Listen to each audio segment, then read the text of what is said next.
The cold night air carried the distant sounds of the city, cars honking, faint chatter, the occasional siren in the background.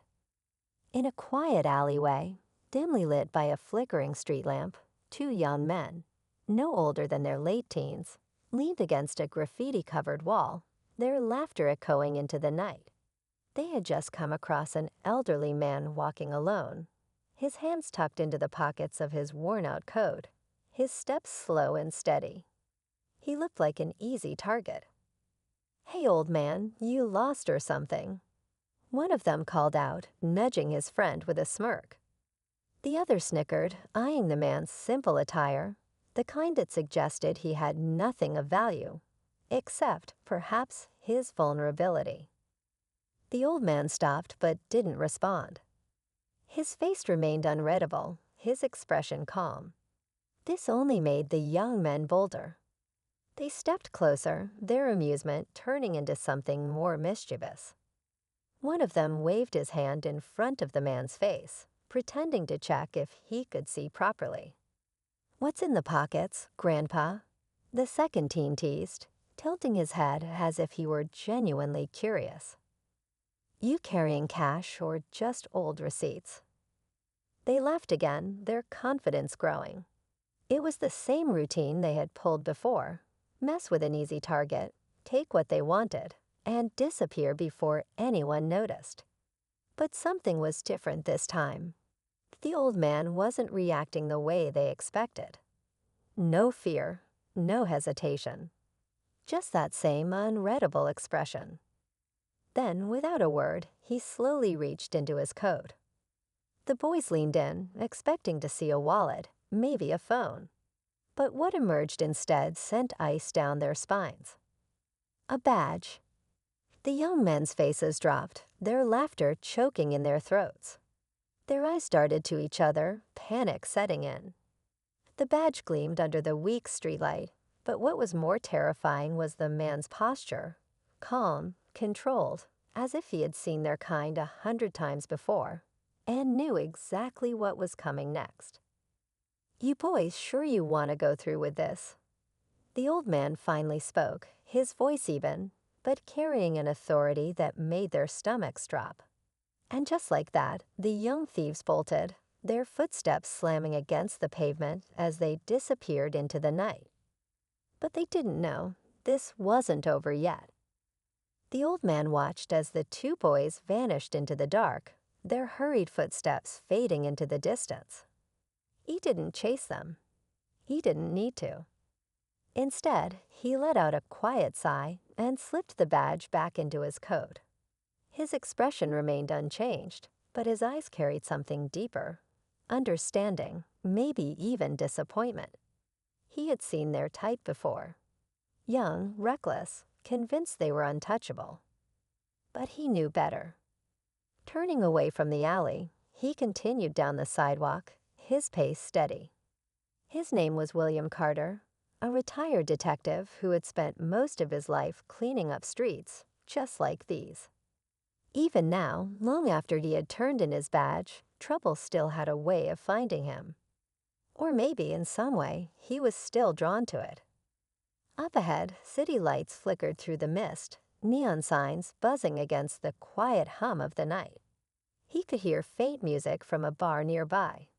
Laughter spilling onto the streets as groups of people walked past, lost in their own worlds.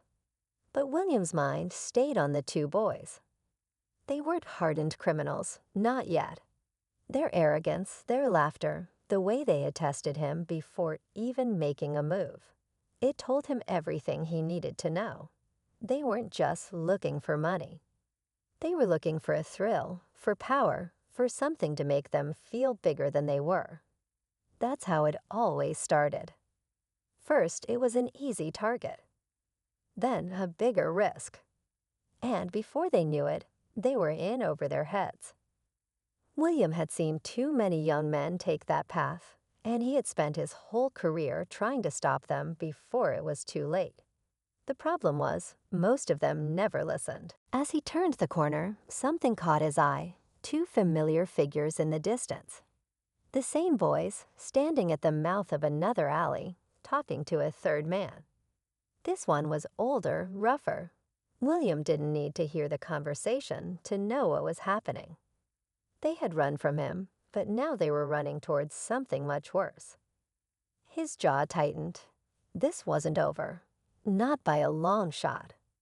William kept his distance, watching from the shadows as the two boys spoke in hushed voices with the older man. Even from where he stood, he could tell this was no casual conversation.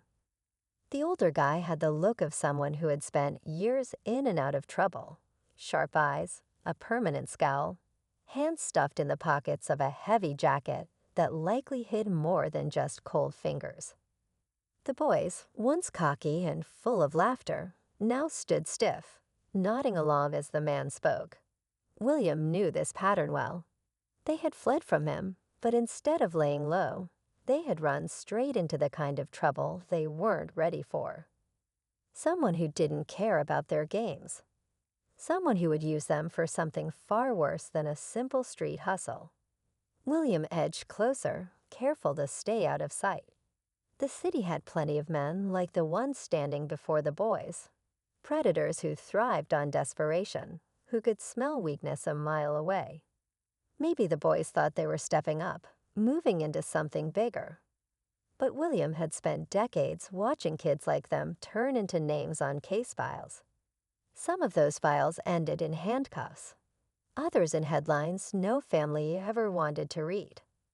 The older man leaned in, saying something that made both boys tense up. One of them, the taller one, glanced nervously down the street, as if suddenly unsure about the deal they were making.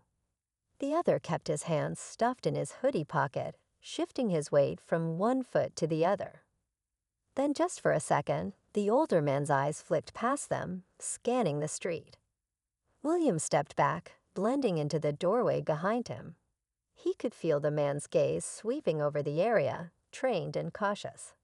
This wasn't someone who liked surprises. A slow unease crept up William's spine. He had been watching them, but now it felt like someone else was watching him. William held his breath, his instincts kicking in. Years of experience told him when a situation was about to turn, and right now every fiber of his being screamed that things were getting dangerous. The older man's gaze lingered on the street a moment too long before he turned his attention back to the boys. His stance shifted slightly, subtle, but William caught it. The kind of shift a man makes when he's deciding whether to walk away or make a move. The taller boy took a half step back, uncertainty flashing across his face. "Look, man, we were just." The older man cut him off with a quiet, sharp word. Whatever he said, it worked. The boy froze, swallowing hard. His friend, the one with his hands shoved in his hoodie, stiffened but didn't back away. William knew what was happening now. The boys weren't just getting a lecture. They were being tested. The older man was sizing them up, deciding if they were worth his time, or if they were just a liability. And from the way his hand had drifted ever so slightly inside his coat, William suspected he was willing to make that decision final. A slow burn of urgency built inside William.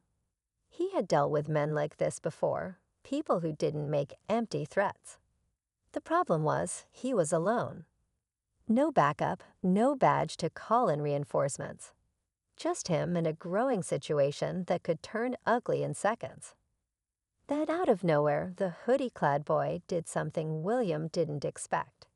He reached into his pocket and pulled something out. William tensed, ready to act, but it wasn't a weapon. It was cash, crumpled bills, hastily counted before being shoved toward the older man. The man glanced at the money, then at the boys. He shook his head, letting out a short, humorless chuckle. He wasn't here for money. He was here for something else. And that's when William knew. If he didn't step in now, these boys weren't walking away from this deal the same way they had walked in. The older man smirked, shaking his head at the crumpled bills in the boy's hand. He didn't even reach for them. Instead, he leaned in closer, his voice low, almost amused. Whatever he said made the taller boy shift uncomfortably, his eyes darting toward his friend. The one in the hoodie, though, he stood still, jaw clenched, fingers tightening around the cash. William didn't like this. The boys had stepped into something way over their heads, and they didn't even realize it yet. He had seen this play out before. A couple of reckless kids trying to prove themselves, getting tangled up with the wrong kind of people. And the worst part, once they were in, there was no easy way out. The older man took a step forward, forcing the boys back against the alley wall. His body language had shifted. No more casual intimidation. This was control. The power dynamic had shifted completely, and William could see it in the boy's eyes. The hoodie kid had stopped trying to act tough. Even he knew now that this wasn't a game anymore. Then, just as William was preparing to step in, something unexpected happened. A car, dark and silent, rolled up to the curve just outside the alley. Its headlights cut through the dim street, the engine barely making a sound. The older man paused, his gaze flicking toward the vehicle. His smirk disappeared. William frowned. This wasn't part of the plan, not for the boys, not for the man. Whoever was in that car wasn't here for a friendly conversation. The tension in the alley thickened. The boys noticed it too. The hoodie kid, despite his bravado, inched toward his friend, as if realizing for the first time that they weren't just dealing with some street-level hustler. This was bigger. The car door opened, but no one stepped out right away. The alley fell silent, the only sound the low hum of the idling car. The older man's entire demeanor changed, his smirk gone, his body tense. Whoever was inside that vehicle wasn't someone he was expecting, and from the way he subtly adjusted his stance, William could tell he wasn't comfortable. The boys, still pressed against the wall, exchanged nervous glances. They knew something was wrong, but they had no idea just how bad things were about to get. Then the car door finally opened. A man stepped out, dressed too sharply for this part of town. His suit was crisp, his shoes polished, and yet there was something off about him, something calculated in the way he moved. He wasn't just another businessman passing through. He was here for a reason. The older man in the alley exhaled sharply, clearly irritated. "Not your business," he muttered, his voice lower than before. The suited man took a step forward, ignoring him. His eyes landed on the two boys, studying them as if measuring their worth. "These the ones?" he asked, voice calm but cold. The boys stiffened. William felt a deep unease settle in his gut. This wasn't just some street deal. This was bigger, organized, dangerous. The kind of thing that didn't end well for anyone who got caught in the middle. William had seen enough. Stepping out from the shadows, he spoke, his voice steady. "They're not going anywhere with you." The moment he revealed himself, all eyes snapped to him. The older man swore under his breath, instantly recognizing him. The suited man, however, didn't look surprised. If anything, he seemed amused. "Detective Carter," he said smoothly. Or, should I say, former detective. The boys turned toward William, realization hitting them. They had picked the wrong person to mess with. "Walk away now," William warned, his voice firm. "You know how this ends if you don't." For a long moment, no one moved. Then the suited man gave a small, knowing smile and signaled toward the car. Without another word, he got back inside. The older man hesitated, then shot one last glare at William before following. The car door slammed, the tires screeched against the pavement, and just like that, they were gone. The boy stood frozen, still trying to process what had just happened. William turned to them, his expression unreadable. "You get one chance," he said. "Decide what you're gonna do with it." They didn't speak, but their wide eyes told him everything. They had learned their lesson. William just hoped they wouldn't need another reminder. The boys stood there, their breathing still unsteady, as if their bodies hadn't caught up with the fact that the danger had passed. The street was quiet again, but the weight of what had just happened still hung thick in the air. They had come looking for a thrill, for easy money, for something to make them feel powerful. Instead, they had walked straight into something they weren't ready for, something that could have ended a lot worse if not for the man standing in front of them now. William studied their faces. The tough act was gone. All that was left was fear, confusion, and maybe, just maybe, the beginning of understanding. He had seen enough young men make the wrong choice, too stubborn to back out until it was too late. But these two still had time. "You boys need to go home," William said, his voice steady but not unkind. "And you need to think long and hard about what almost happened tonight." The taller one swallowed hard and nodded.